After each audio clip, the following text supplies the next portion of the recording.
மயிலாடுதுறையில விவசாயிகள் கடும் கோவத்துல அதிருப்தியில இருக்காங்க திராவிட முன்னேற்ற கழகத்தின் அரசாங்கத்தின் மீது.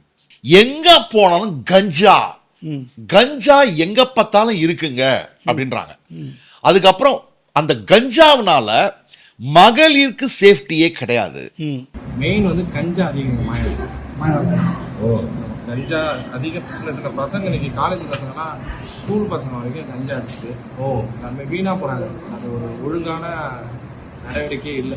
போலீஸுக்கு தெரிஞ்சுதானே பண்றாங்க.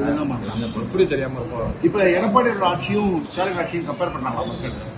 ஆமாங்க, 100% பெண்களுக்கு பாதுகாப்பு இருந்துச்சு. ஆட்சி மாற்றம் வாய்ப்பு இருக்கு. கண்டிப்பா வேணும். நீங்க பொம்பளை பிள்ளைகளுக்கு பாதுகாப்பு இல்ல. அந்த ஆட்சி கொடுக்குற யாரு பாதுகாப்பு கொடுக்குறாங்களோ அவங்கதான் முதல் மந்திரி. கஞ்சா இதை தாண்டி வேற எதுவும் கிடையாது. பாட்டாளி மக்கள் கட்சி நல்ல அருமையான அடிஷன் இன் மயிலாடுதுறை தொகுதி. அவங்க நின்னாலும் ஜெயிக்கலாம், அதிமுக நின்னாலும் ஜெயிக்கலாம்.